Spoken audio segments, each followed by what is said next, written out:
যদি আল্লাহ না করুক কোনো কারণে সে নিঃশ্বাস বন্ধ করে, সেই দিন এই অন্তর্বর্তীকালীন সরকারের শেষ দিন। ডক্টর ইউনূস মহোদয়, আপনি খুব সুন্দর সুন্দর করে কথা বলেন, মাঝে মধ্যে একটু মুচকি হাসেনও। আপনার লজ্জা পাওয়া উচিত। সব থেকে সুন্দর নির্বাচন হবে এমন কথা যখন আপনারা বলেন, তখন আপনাদের মুখে আমাদের থুতু মারতে ইচ্ছে হয়। ওসমান হাদি সবসময় বলেছে যে বাংলাদেশের মিডিয়া তারা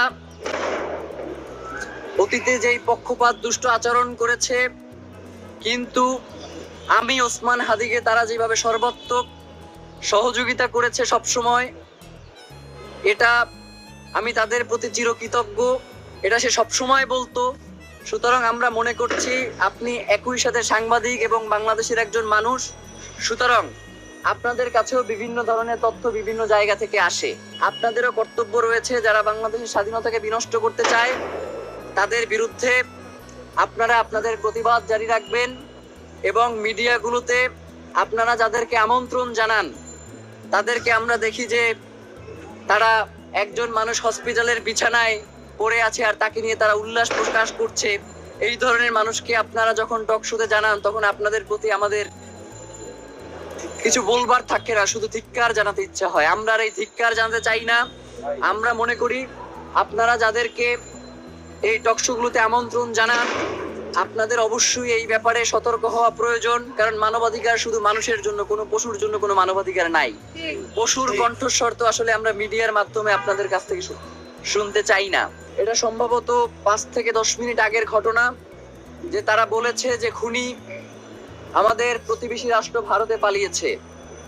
আপনাদের কাছে একটা কথা জানতে চাই যে বাংলাদেশে যারাই এবং যখনই কোনো গুম, খুন এবং হত্যা হয়, সেই খুনির আশ্রয়দাতা অটোমেটিক্যালি ভারত হয়ে যায়।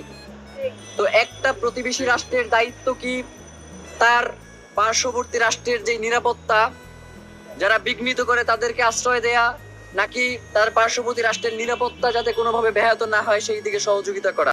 আপনারা ওসমান হাদির নিরাপত্তা নিশ্চিত করতে পারেন না, অথচ আপনারা বলেন ফেব্রুয়ারির 12 তারিখে আপনারা নাকি নির্বাচন করবেন।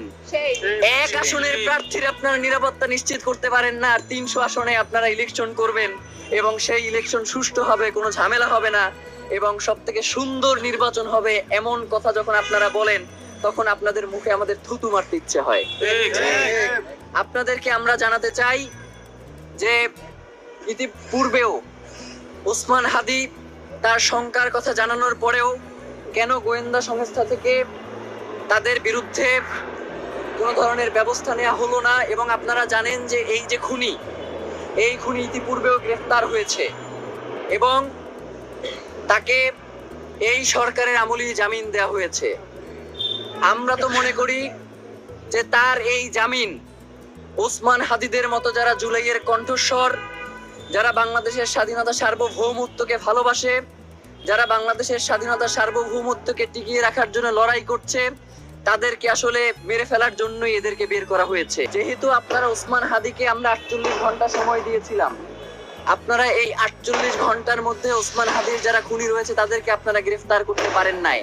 সুতরাং আমরা ইনকিলাব মঞ্চ এবং বাংলাদেশের জনতার মতামতকে প্রাধান্য দিয়ে আপনাদেরকে বলছি যে ওসমান হাদির জন্য আপনারা খাস করে দোয়া করেন। আল্লাহ না করুক ওসমান হাদির যদি কিছু হয়ে যায়, ওসমান হাদি যেই দিন, যদি আল্লাহ না করুক কোনো কারণে সে নিঃশ্বাস বন্ধ করে, সেই দিন এই অন্তর্বর্তীকালীন সরকারের শেষ দিন। আমরা চুপ রয়েছি এর জন্য আপনারা মনে করবেন না যে ওসমান হাদি শুধু একা। বাংলাদেশের 18 কোটি জনতা এখন ওসমান হাদি বলে স্লোগান দেয় যে আমরাই ওসমান হাদি।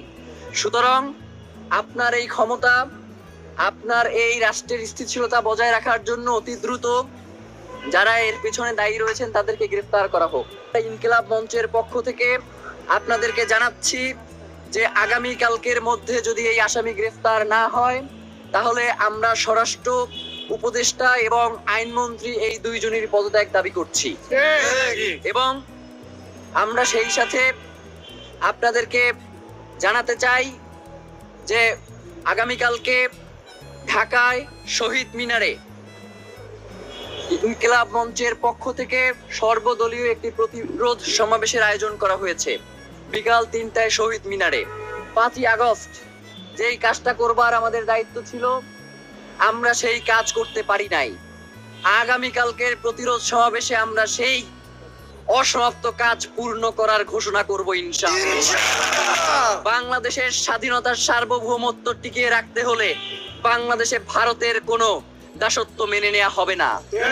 বাংলাদেশের স্বাধীনতা সার্বভৌমত্ব টিকিয়ে রাখতে বাংলাদেশের কোন রাজনৈতিক দলকে ভারতের পক্ষপাত দুষ্ট হতে দেয়া হবে না।